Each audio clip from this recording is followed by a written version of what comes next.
Le silence était si lourd qu'on aurait pu entendre une larme tomber. Au milieu de cette scène immense, un garçon noir de 11 ans, aux vêtements usés et aux yeux pleins de feu, fixait la foule. Il allait chanter pour sauver la seule personne qui lui restait. Sans savoir que l'un des juges en face de lui était l'homme qui avait disparu avant même sa naissance. Ce soir-là, personne ne s'attendait à voir la vérité exploser en plein direct. Et toi, si cette histoire te touche déjà, montre-le tout de suite. Like la vidéo maintenant pour qu'on continue à raconter ces histoires vraies qui frappent en plein cœur. Le silence était si lourd qu'on aurait cru qu'il pesait sur la poitrine de chaque spectateur. Au centre d'une scène gigantesque, un enfant noir aux chaussures trouées fixait les projecteurs, tremblant. Mais personne ne savait encore que ce garçon allait déclencher un séisme émotionnel en révélant un secret enfoui depuis 12 ans. Mise en place émotionnelle. Dès que Malik posa le pied sur la scène du concours, étoile montante USA, le monde sembla se refermer autour de lui. Il n'avait que 11 ans, mais son regard portait la gravité d'un adulte. Vêtu d'un pantalon trop court et d'un t-shirt trop large, il serrait le micro comme on s'accroche à une bouée de sauvetage. Dans les coulisses, l'infirmière Louise, celle qui veillait sur sa mère mourante, lui adressait un signe discret. C'était elle qui avait tout arrangé, utilisant ses rares contacts pour lui offrir ce créneau de dernière minute. Pour Malik, cette audition n'était pas une opportunité, c'était une mission, celle de sauver sa mère. Construction du conflit. « Tu vas chanter a cappella ?» lança d'un ton moqueur la jurée Clarissa Monroe, une célèbre présentatrice au brushing impeccable. Son regard détaillait les vêtements usés de Malik avec une ironie à peine masquée. « Oui, madame, répondit-il d'une voix tremblante. Et tu crois vraiment avoir une chance ici ?» ajouta-t-elle, déclenchant quelques rires dans la salle. Le directeur artistique du show, Rick Donovan, soupira bruyamment. « Allez, gamin, dépêche-toi. On n'a pas toute la soirée. » Seul le quatrième juge ne disait rien. Un homme en costume sobre, regard perçant et silhouette charismatique, Darius King, producteur légendaire. Il scrutait Malik avec une intensité presque troublante sans dire un mot. Scène choc, la révélation. Malik respira profondément. « Je suis venu de loin, dit-il. Ma mère est à l'hôpital. Elle m'a tout appris sur la musique et sur la dignité. » Clarissa roula des yeux. « On cherche du talent, pas des histoires tristes. » Mais Darius leva la main. « Laissez-le chanter. » Et Malik chanta. Sa voix, cristalline, puissante, inattendue, enveloppa la salle d'une émotion brutale. Les premières notes provenaient d'une chanson que sa mère lui chantait depuis tout petit, une mélodie qu'elle prétendait avoir écrite pour quelqu'un de spécial. Les rires cessèrent. Clarissa se redressa lentement. Rick ouvrit la bouche sans réussir à parler.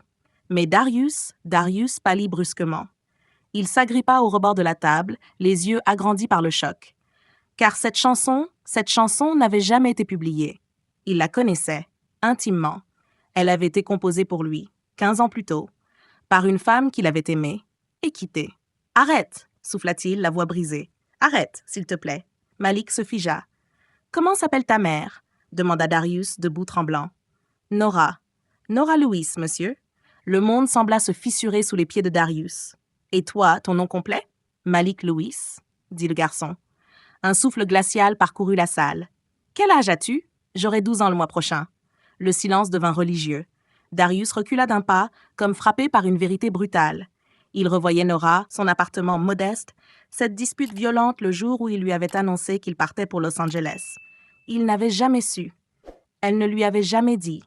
Et maintenant, il le voyait sur cette scène, devant lui, son propre fils. Fin de la partie 1, moment décisif. Alors que les murmures montaient dans le public, que les autres juges échangeaient des regards perplexes, Malik, lui, restait droit. Il ne comprenait pas tout. Pas encore. Mais quelque chose venait de basculer. Car ce soir-là, l'enfant venu chanter pour sauver sa mère découvrait qu'il faisait face à l'homme qui les avait abandonnés sans même savoir qu'ils existaient. Et ce n'était que le début. Si tu es encore là, c'est que cette histoire t'a touché. Alors, n'attends pas. Abonne-toi maintenant, active la cloche et laisse un like pour soutenir ce genre d'histoire vraie qui parle à tous. Ton soutien compte. Et on continue l'histoire maintenant. Le rideau était tombé, mais Malik ne bougeait pas. Le silence avait envahi la salle comme un brouillard. Darius King, ce géant de la musique à la réputation glaciale, restait figé, le regard planté dans celui du garçon. Personne n'osait parler. En coulisses, 2 agents techniques échangeaient à voix basse. L'un d'eux murmura « Tu crois que c'est vraiment son fils? T'as vu sa tête? Il vient de prendre un coup de poing émotionnel en pleine poitrine. La vérité s'installe en silence. » Quelques heures plus tard, Malik se retrouvait assis dans une pièce froide aux murs nus, une loge isolée. Il jouait nerveusement avec le bas de sa manche. On ne lui avait rien dit depuis la fin de son audition. Juste « Attends ici ». Puis la porte s'ouvrit. Darius entra, seul, déstabilisé. « Où as-tu appris cette chanson ?» demanda-t-il d'un ton presque sec. « C'est ma mère qui me l'a apprise. Elle disait qu'elle l'avait écrite pour un homme qu'elle avait aimé. » Darius passa une main sur son visage, un geste las. « Nora, elle va bien ?»« Elle est à l'hôpital, » répondit Malik. « Une maladie du cœur. On n'a pas l'argent pour l'opération. » Le silence tomba encore. Lourdeur dans l'air. Un doute qui mord. « Tu connaissais ma mère ?» demanda Malik, les yeux fixés sur lui. Darius hésita. « Je l'ai connue, il y a longtemps, et puis il sortit, aussi vite qu'il était entré, comme s'il fuyait un fantôme. » Le retour à la réalité. Sur le chemin du retour, Malik refusa la limousine que Darius avait envoyée. Il préféra prendre le dernier bus avec Louise, l'infirmière. « Il t'a dit quelque chose ?»« Rien d'important, » murmura Malik, mais il avait les yeux vides. Quand il arriva à l'hôpital, Nora dormait. Son visage pâle contrastait avec la vivacité de ses traits d'autrefois. Malik s'assit près d'elle, lui tenant la main, les yeux humides. « Comment ça s'est passé ?» demanda doucement Louise en s'approchant. « C'était étrange. Ils m'ont sélectionné pour la prochaine phase. Mais ce juge, Darius, il a changé d'attitude dès que j'ai chanté. » Louise blêmit. « Il était là ?»« Oui. »« Pourquoi ?» Elle le prit à part, le regard sérieux. « Malik, je ne t'ai jamais parlé ton père, parce que ta mère n'a jamais voulu. Mais il y a 2 mois, lors d'une forte fièvre, elle parlait en délirant. Elle appelait quelqu'un. Elle disait « Darius ». Darius doit savoir. Malik se figea. « Tu crois que… » « Je ne crois rien. Mais ce regard, cette chanson, Nora me l'avait confiée comme étant leur histoire. Tu vois où je veux en venir. Une découverte déchirante. » Cette nuit-là, Malik fouilla dans la boîte à souvenirs de sa mère. En dessous d'un vieux châle, il découvrit une photo froissée. Un article de presse montrant Nora et un homme en costume, jeune, radieux. La légende disait simplement « Le jeune producteur Darius King avec la chanteuse Nora Lewis aux Jazz Awards ». Le choc fut brutal. Une offre inattendue. 2 jours plus tard, une enveloppe arriva à l'hôpital. Un chèque, une somme immense, et une note manuscrite. « Je m'occupe de trouver un bon médecin. Nous devons parler », dit que Louise fulmina. « Non mais il se moque du monde. Il a disparu pendant 12 ans et pense pouvoir se racheter avec un chèque ?» Typique des riches. Mais Malik, lui, restait silencieux.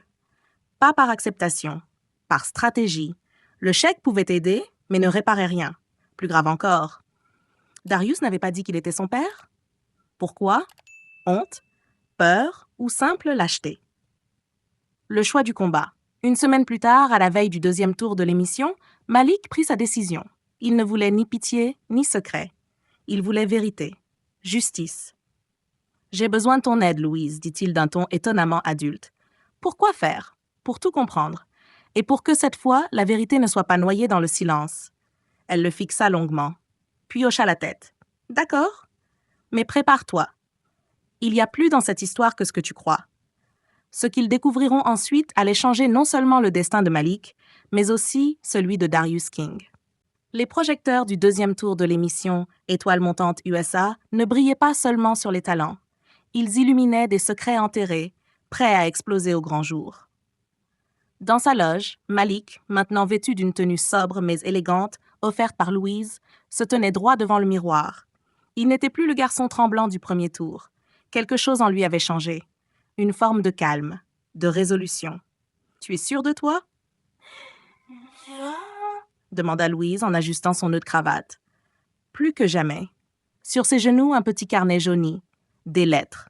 Des promesses que Nora avait reçues autrefois, écrites par un homme nommé Darius. Des mots d'amour, des projets de vie et des excuses anticipées juste avant qu'il ne parte lancer sa carrière. Mais ce qui glaça le sang de Malik, c'était une phrase dans l'une des lettres. « Si un jour tu tombes enceinte, je veux le savoir. Je ne suis peut-être pas prêt, mais je le deviendrai. Il ne l'était jamais devenu. Il était parti, sans jamais se retourner. Une préparation méticulée. Dans la poche intérieure de sa veste, Malik glissa discrètement un micro-cravate, offert par un technicien ami de Louise.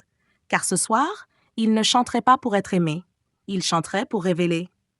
L'émission avait prévu quelque chose de spécial, son passage en dernière position, avec une interview exclusive ensuite.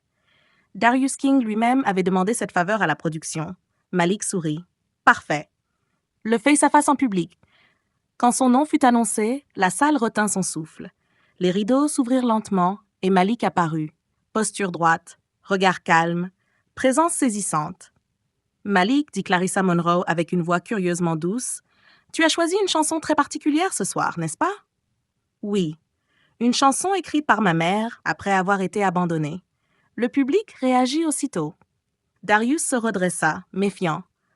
La musique démarra, pas celle attendue. Une mélodie lourde, poignante. Les premières paroles tombèrent comme des pierres. « Tu as fui le jour où je suis né. Ta voix à la radio, mais ton silence dans ma vie. » Le public fut saisi. Darius pâlit. Chaque mot était une flèche. Une histoire chantée avec une puissance émotionnelle que seule la vérité pouvait nourrir. Puis, derrière Malik, l'écran géant s'alluma. Des photos. Nora, souriante. Nora, enceinte. Nora tenant un bébé. Et Darius, jeune, à ses côtés, dans des clichés oubliés. La salle explosa de murmures. Le temps d'épreuve. Malik arrêta de chanter au milieu du dernier couplet. Il s'avança. « Monsieur King, je ne cherche pas l'émotion facile. Je cherche des réponses. » Il sortit une enveloppe de sa poche. Voici les résultats d'un test ADN, réalisé à partir de l'échantillon laissé dans une tasse lors de votre visite à l'hôpital. Vous êtes mon père. Darius se leva, tremblant. Ce n'est pas le lieu pour ça. Non? Alors où? Quand? Vous envoyez des chèques anonymes. Vous cachez vos visites. Vous financez des soins en secret, mais vous ne dites rien. Rien à ma mère. Rien à moi. Sur l'écran, les images changèrent. Caméra de surveillance. Darius entrant dans une chambre d'hôpital, s'asseyant près de Nora, lui tenant la main. Une confession impossible à ignorer. Le public était suspendu aux lèvres du garçon. Darius vacilla. « Je suis ton père. Je suis un lâche. J'ai eu peur. Peur de ne pas être à la hauteur. Peur d'avoir raté ma seule chance de rédemption. » Il s'agenouilla sur scène. Des larmes dans les yeux. Pardon, mais Malik ne bougeait pas, car ce qu'il allait révéler maintenant changerait tout ce que le public croyait comprendre. Révélation choc à venir. Et ce n'était que le début.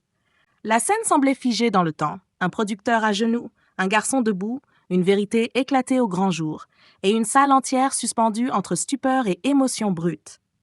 Mais alors que le monde découvrait l'identité du père de Malik, lui regardait plus loin. Car ce qu'il s'apprêtait à révéler allait redéfinir le mot « justice ». Un silence qui en dit long. Le présentateur resta muet. Les techniciens, incapables de couper le direct, regardaient leur moniteur comme si la vérité elle-même menaçait de les brûler. Et Malik, calme, reprit la parole. « Ce que je vais vous dire maintenant, ce n'est pas un règlement de compte. C'est un témoignage. Celui d'un enfant qui a grandi dans le silence pendant que son père signait des contrats à plusieurs millions. » Il marqua une pause. Mais ce silence n'était pas vide. Il était rempli de nuits sans chauffage, de dettes médicales et de prières murmurées au chevet d'une mère qui mourait à petit feu. Darius baissa la tête, incapable de soutenir le regard de son fils. Une double vérité. Ce que vous ignorez tous, poursuivit Malik, c'est que ce même homme, Darius King, pendant qu'il envoyait des virements anonymes, a aussi organisé, en secret, le transfert de ma mère dans la meilleure clinique cardiologique du pays. Un écran s'alluma en fond.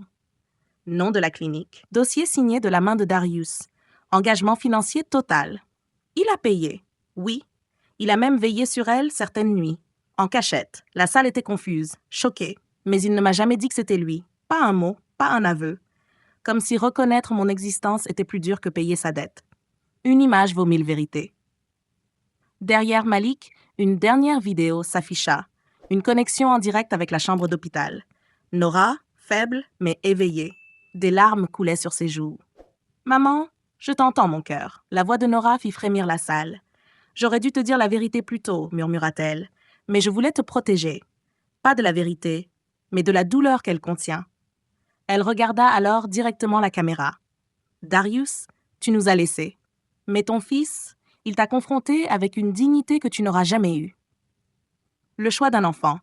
Le regard de Malik se posa sur Darius, toujours à genoux. « Je ne veux pas de ton argent. Je ne veux pas de ta pitié. Je veux une chose, que tu dises au monde entier que tu es le père de Nora Lewis et que tu nous as abandonnés. Pas pour qu'on te déteste, mais pour que tu commences enfin à nous honorer. » Darius ferma les yeux. « Je suis le père de Malik Lewis, et je suis l'homme qui a fui, qui n'a jamais eu le courage de revenir. Jusqu'à ce soir. » Un applaudissement qui n'était pas pour le spectacle. Le public, debout, applaudit. Mais ce n'était pas un applaudissement de show, c'était un hommage à la vérité, à la force d'un enfant et à la fin du silence. Le présentateur s'approcha, ému. « Malik, que veux-tu faire maintenant ?» Le garçon regarda la caméra. Un regard droit, mûr. « Ce concours est important, mais il ne m'intéresse pas autant que la vie de ma mère. Je chanterai, mais pour elle, pas pour la gloire. » Et il quitta la scène sans fanfare, juste la tête haute. Mais ce qu'il allait faire ensuite allait changer bien plus que sa propre vie. 3 semaines s'étaient écoulées depuis le soir où Malik avait fait tomber les masques. La vidéo de son passage était devenue virale, dépassant les records de toutes les saisons précédentes. Mais ce n'était pas son chant que les gens partageaient, c'étaient ses mots, son courage, sa dignité. Une nouvelle vie commence, ou presque. Nora avait été transférée dans la clinique privée la plus réputée du pays. L'opération risquée avait été un succès. Pour la première fois depuis des années, elle respirait sans douleur. « Il t'a sauvé la vie », dit Louise en lui apportant une soupe chaude. « Non », répondit Nora, « c'est Malik qui nous a tous sauvés. » Malik, lui, passait ses journées entre l'hôpital et le studio. Oui, le studio. Car Darius avait tout mis en pause pour rattraper le temps perdu. Il avait transformé un étage entier de son complexe musical en espace personnel pour Nora et Malik. Mais Malik n'était pas dupe. Le doute ne s'éteint pas avec des cadeaux. « Pourquoi tu fais tout ça ?» lui demanda-t-il un soir, alors qu'ils réécoutaient une piste enregistrée ensemble. « Parce que j'ai honte, » avoua Darius. « Et parce que j'espère qu'un jour tu m'appelleras papa. » Malik baissa les yeux. « J'ai passé 12 ans à appeler quelqu'un qui ne répondait pas. Ça ne se change pas en un mois. Une idée naît dans la douleur. » Mais une idée avait germé. Malik ne voulait pas d'un simple rapprochement. Il voulait que cette histoire serve aux autres, à tous ceux dont les talents restaient invisibles, écrasés par les injustices sociales. Alors il proposa quelque chose à Darius. « Et si on utilisait ton empire pour créer autre chose? Une fondation. Pour les enfants comme moi. Les mères comme la mienne. » Darius accepta sans hésiter. Naissance d'une rédemption publique. 2 mois plus tard, la fondation Louis King pour jeunes talents était inaugurée. Elle offrait bourses, soins médicaux et formation musicale aux familles monoparentales, dans les quartiers oubliés par le système. Le discours d'ouverture fut donné non pas par Darius, mais par Malik. « J'ai grandi avec l'idée que j'étais seule. Aujourd'hui, je sais que la vérité peut guérir, mais seulement si on ose l'affronter. » Dans le public, Nora pleurait, pas de douleur, de fierté. Le choix d'un artiste, pas d'une star. Lorsque vint la grande finale d'Étoiles montantes USA, tout le monde savait que Malik allait gagner. Et il gagna, par vote massif du public. Mais à la surprise générale, il refusa le contrat d'exclusivité. « Je veux être libre, libre de chanter des vérités, pas des tubes calibrés. » Il choisit un parcours encadré par plusieurs mentors, dont son père, et d'autres artistes qui avaient grandi comme lui. Une histoire qui ne cherche pas la vengeance, mais la réparation. Malik comprit que la justice n'est pas de punir à la hauteur de la douleur, mais de transformer cette douleur en pont. Il n'appelait toujours pas Darius papa, mais il chantait avec lui. Et parfois, ça valait bien plus. Conclusion, un dernier regard. Un jour, lors d'un concert caritatif, Malik fit monter Nora sur scène. Elle lui prit la main. « Tu as chanté pour me sauver, dit-elle, mais tu as aussi offert à ton père une seconde chance et au monde une leçon de vérité. » Dans les coulisses, Darius sanglotait discrètement et Malik, pour la première fois, sourit pleinement. Si tu es encore là, c'est que cette histoire t'a touché au cœur. Alors ne garde pas ça pour toi. Abonne-toi maintenant, active la cloche et laisse un like pour soutenir ce genre d'histoire vraie, humaine et puissante. Parce que la vérité, quand elle est racontée avec courage, peut tout changer.